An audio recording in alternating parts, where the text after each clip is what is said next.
so many people that we take fishing that walk into this marlin bar once a year or twice a year, and everyone's in awe when you look up and see this fish here. It's an 1,194 pound fish, caught in 1986.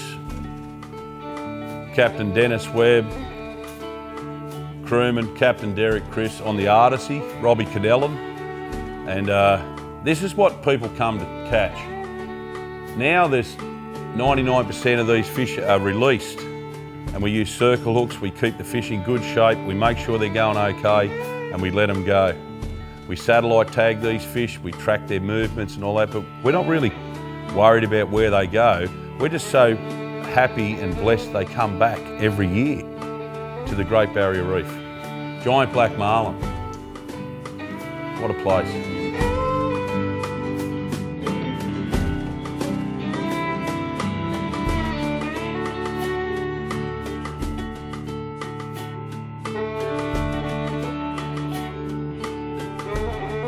Since they started releasing fish and not weighing them and killing them anymore, many years ago now, we were starting to lose our identity. The dive boats were taking over and a lot of other industry on the water out around Cairns. So we said, people were saying, what game fishing?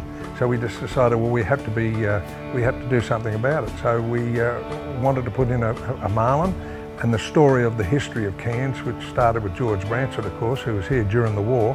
He was an American paratrooper, and he went back, he heard about the stories out here from the mackerel fishermen, etc., and he went back to the States, and he was a fisherman over there, a charter boat fisherman, and he decided to sell up and move to Australia with his family. And he did, he moved to Cairns, he built the boat here in '63, the Sea Baby 1, and then in 1966, they caught the first 1,000 pound.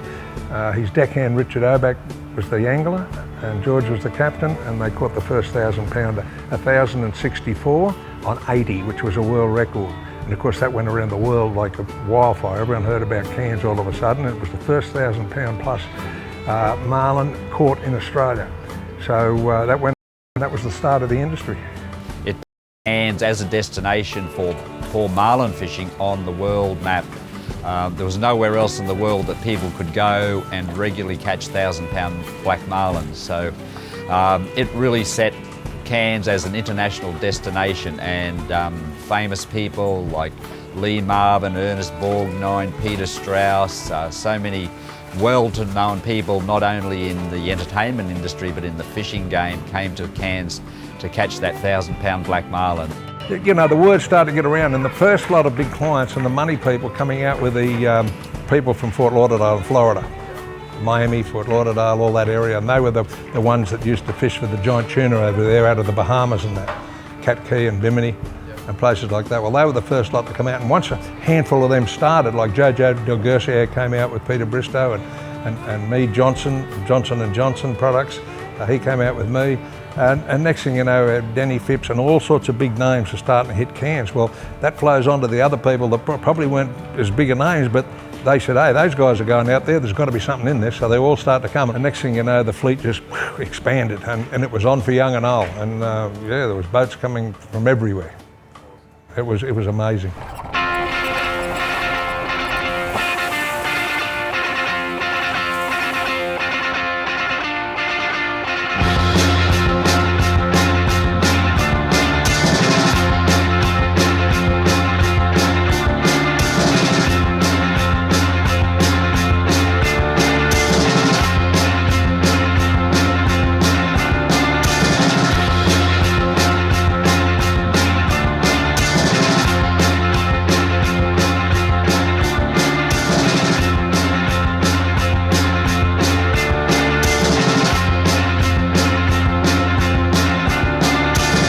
What started Cairns and made it famous was black marlin fishing, and still brings in millions and millions of dollars to the Cairns economy. It keeps people employed in the Cairns region, and the dollars coming through.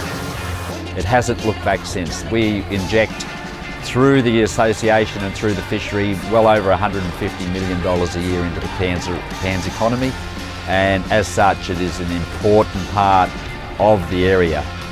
People come just walk down the dock and look at these beautiful game fishing vessels and the motherships the luxury yachts that all were part of this industry, and it has been a big thing for the Cairns region. A lot of international exposure from movie stars and sports personalities and presidents all used to come here to fish, and it made it the great destination for people to come in the world. It was still a small country town with the greatest fishery on earth.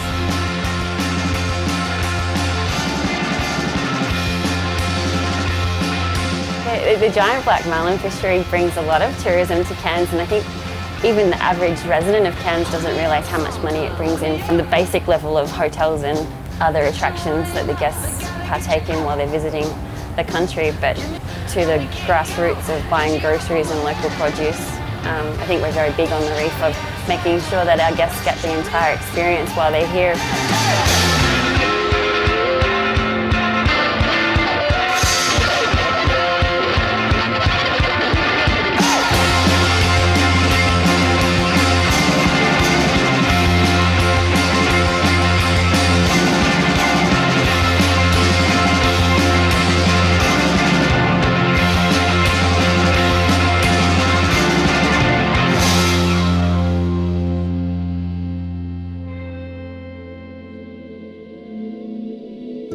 So the black marlin is a pretty impressive fish by any standard, and I got hooked on them very early on. When I first saw my first marlin jumping on the end of the line, I wanted to study them, and I've been lucky enough to study them for pretty well all my life. They are an amazing fish. They grow to a really huge size, obviously. The world record is 1,560 pounds, I think. The biggest off Cairns was 1,400 plus pounds. Huge fish. They've got a very fast growth rate. We've been discovering these things over quite a long period of time. Their growth rate is phenomenal. They'll reach a size of about 30 kilograms or 60, 65 pounds in 1 year, and they hatch from an egg the size of a pinhead, and they'll reach a 30 kilogram weight and a length of about 1.8 metres, something like that, 6 feet, in 1 year. They travel huge distances. We didn't know this before the tagging program started, of course, but very on started to get recaptures of tagged marlin with just a little plastic tag in them, right out into the Pacific, especially around the islands of Papua New Guinea. Natives in canoes started to catch the smaller black marlin that were tagged and send the tags back, so we started to get a picture of this movement away from the Great Barrier Reef through time. And then we started to get the occasional recapture right in the middle of the Pacific, right over to French Polynesia, Tahiti area. And the most amazing recapture that is still a famous fish was a very small black marlin, probably only about 15 kilos or 30 pounds, tagged off Cairns. And it was recaptured 4 years later off the coast of Costa Rica of Central America. So we had travelled the entire breadth of the Pacific Ocean, which is an incredible distance if you ever fly in an aircraft from Australia to Los Angeles or vice versa. It takes a long time travelling at a very fast speed. So this fish, and we've since had other recaptures of even bigger fish going nearly as far as Chile in South America. So they're just an impressive fish all round, and I can see why people are passionate about wanting to catch them, release them, and of course why scientists are passionate about wanting to study them. Our tag and release policy, which was one of the first tag and release policies as far as marlin fishing goes in the whole world, of all the fisheries, that virtually got kicked off here, and we're releasing nearly all the big marlin that we catch. We let them go. We let them go very healthy. The boat driving on the fish and the skills of the captains. We're not in a game of fighting fish for hours and hours and hours where we let the fish go and it swims away and it's exhausted and it hasn't got a good chance of living. We use our knowledge and our skills to try and catch the fish, let the anglers see the fish, see how spectacular it is, release it, and then basically, to keep it all coming back and keep it all, the migration of the species happening. One of the remarkable things about this fishery of black marlin off the Barrier Reef is that we've been able to monitor the catches and the catch per day fished through the association's records. Now, it's really remarkable that even though there have been some really good years and really poor years relatively, it's pretty well a flat line. It's pretty well a straight line, that the catch per boat day has, on average, been very constant over, 4 decades, 5 decades. For 54 years since the first one was caught by George Bransford down there at Euston Light in '66, every year they come back. That's why we keep coming back. Personally, I don't want to know where they go. I know that people do know where they go, but you'll ask a lot of captains up here, we just hope they come back, and they do. Every year they keep coming back, and that shows the health of the fishery.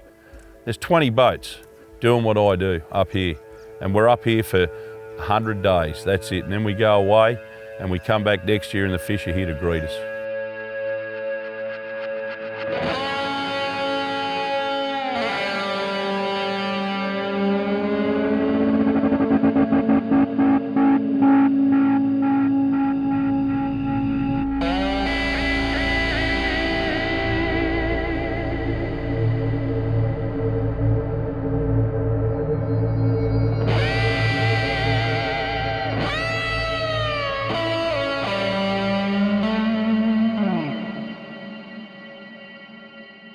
There's a whole other story when you think about the people from all over the world that have come here year in, year out to experience what this place has to offer. You know, it's testament to just how good this fishery is. Clients have to die for people to get a booking on a good boat these days. I came here first time 40 years ago with a buddy, Kevin, and that reef was unspoiled, pretty much virgin territory. And today, in a way, it's still the same. We went many, many miles, and we saw, yes, we'd fish around a handful of boats, some of the hot spots, but you think for us unbelievable fishing with giant, giant fish, we went swimming in beautiful coral reef, it's still unspoiled in many ways. It's nature, treasure, and if you're a fisherman and want a chance for big fish, I don't know any place quite like it. Just being on the reef itself, as you can probably see in the background here, it's just a beautiful place to be. You know, something that everyone should really experience at least once. The snorkeling, the spear fishing, the bait fishing, the whole program. It's a truly magical spot. The natural wonders of the world, the Great Barrier Reef, it's fantastic.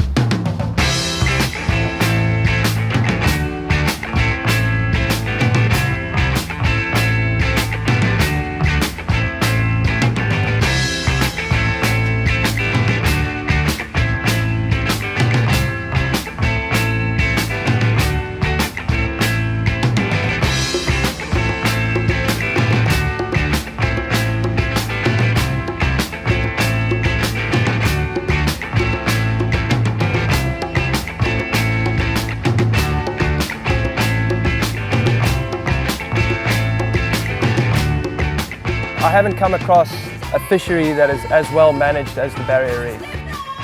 The diversity of species, the different forms of fishing, from giant Black Marlin fishing to topwater fishing, fly fishing, is pretty much any type of style of fishing that you want to do is available on our doorstep here. It's a pretty special place.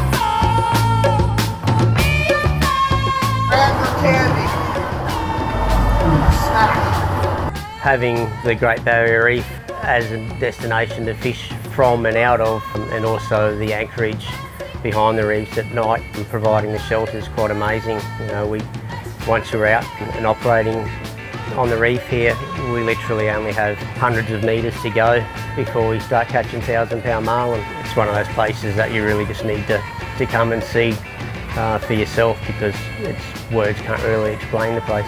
All year you wait for this time to come around, and when it does, it goes so quick. Pretty special place to be.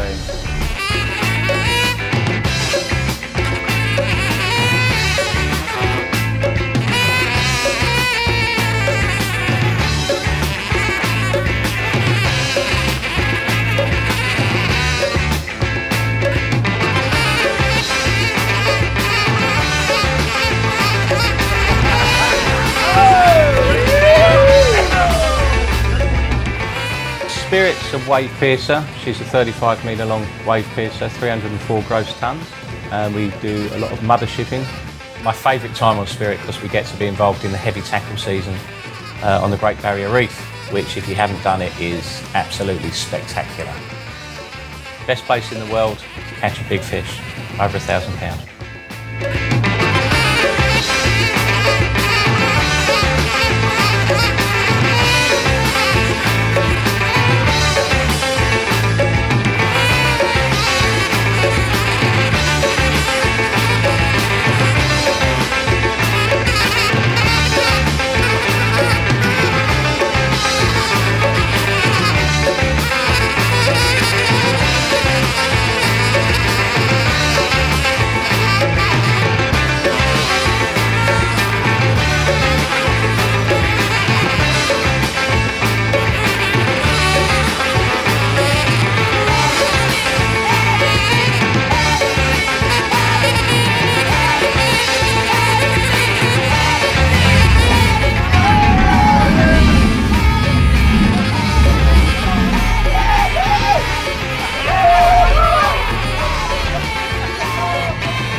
The last decade has been very tumultuous for our industry. We've had a number of attacks on our industry and other fisheries from the green movement, trying to shut us down, lock up areas and all that kind of thing back in the early 2000s. We copped a lot of pain over that through misguided ideology, and we had to become very politically involved. And we had a reasonable outcome over that. We did lose a lot of area. And then only a couple of years later, we had a second wave, a even stronger wave, an attack trying to lock up the entire Coral Sea. So we had to become politically involved, and we did that. And through a lot of work, a lot of time and a huge amount of political involvement, we were able to actually reverse a very drastic green lockup plan. And we worked very hard to get a much more sensible plan put in place, which was brought in the middle of last year. So that was a really special day to be able to change something around for the benefit of the industry, and the environment's actually going to be better looked after as well as a result of the changes that we got put through. A lot of people just have got so ill informed about what we do, and they just seem to think about it just not how it should be thought about at all. I mean, fishing's fishing. Fishing's been going on since the start of life. Most often time the people that we battle really don't have any experience on the reef, on the ground. It's all what I call the green vote, which is all well and good, but the people that care for the marlin more than anything is the guys that fish for them. Boat captains and crews are more conservation minded than the conservationists, and this is what they don't realise, that they are very conservation minded. You know, we've been fishing here for 50 odd years now, and we want to keep doing it forever, and we're the last people that anyone needs to worry about harming the industry, because we want to keep going for as long as we can. We love the fish and we love catching them, and we have the utmost respect for them. They really respect the fish so much. They love the fish. They keep coming back every year, for decades in some cases, and every fish they catch, it seems to me, is kind of like the first fish they ever caught. They get so enthusiastic, and that is really reflected in their wanting to conserve the stocks for the future. So in many ways that's why they're so interested in the research. A lot of that research could definitely not have been done without the cooperation and the welcoming on board at no cost usually to researchers, for going out and putting, for example, pop-up satellite tags on as many as 100 black marlin up there, all sorts of studies of parasites, eyesight of billfish, underwater tracking by putting acoustic tags. All of that would not have been possible without the like free of charge, if you like, offering accommodation and have lots of fun, but also real solid research on the fish in that area. We must support the Cairns Professional Game Fishing Association. It is the only professional organisation representing charter boats in Australia. It's just a vital part to what we do. You know, they're a governing body and our voice to maintain a high standard of the crew and captains and the operations that fish on the reef. So with their support, you know, it makes us all enjoy this thing later down the track. Promote the reef, promote Cairns in general, promote the industry. It's great for tourism, and we have to have an organisation that does that properly. We're a group of captains and crews that you know, want to show that this fishery is sustainable for the future. We're trying to do all the right things with codes of practice. We're trying to work with AMSA, work with the Great Barrier Reef Marine Park Authority, and show that we are a sustainable industry. But we've got to look after what the guys have done before us. Like, they set the standard and we try and keep that standard.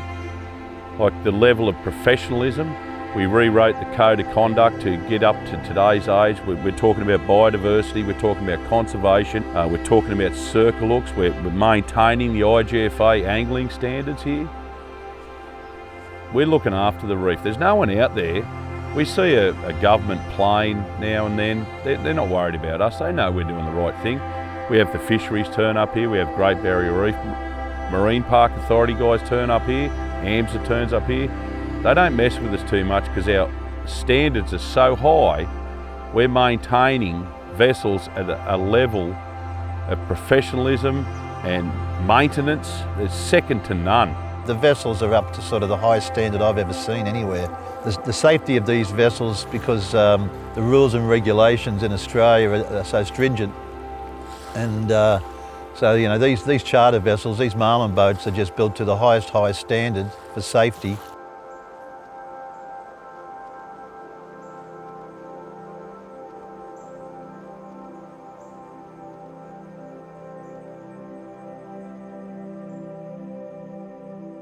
It is a unique place because over its history, no other place in the world has produced the size and the quality of the fish that this fishery between Cairns and Lizard Island can produce. I mean, you know, amazing large fish. A spectacular place to fish and come and play with the biggest black marlin on the planet. Without question, Cairns, the Great Barrier Reef and the Black Marlin offer visitors the very best chance of seeing the biggest fish that swim in our waters. There's nowhere else like it in the world.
Hey, we just let a fish go. Probably not a grander, but it doesn't matter. Great fight.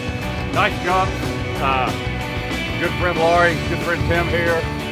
So it's all good. That's what we come for.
Got that giant one whipped up at the back of the boat that just comes out of nowhere, out of the white water, and just crashes on a big bait. But I've never seen anything as good as that.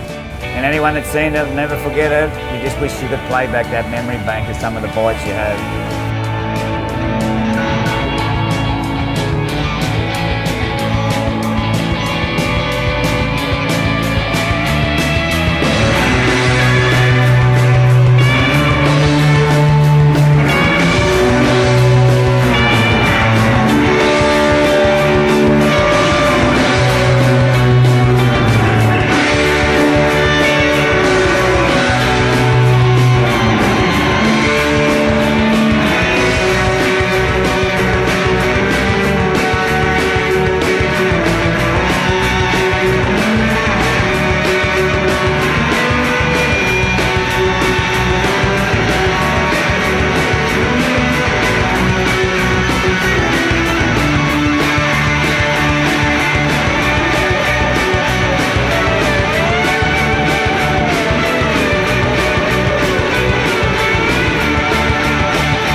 I think when you catch your first ever or see your first ever giant marlin, it sticks in your body forever, and I feel that from that day forward it was just something I just keep on coming back and doing. 33 years later, driving marlin boats on the Great Barrier Reef, if someone told me that was going to be happening in my life, no way in the world would I think I'd make a living out of doing this. I've always said, I'm not the best fisherman in the world, but I know they're my friends. And every one of the captains in the CPGFA are the best of the bunch.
you're into marlin fishing and you don't plan to fish the reef before you die, I can't help you.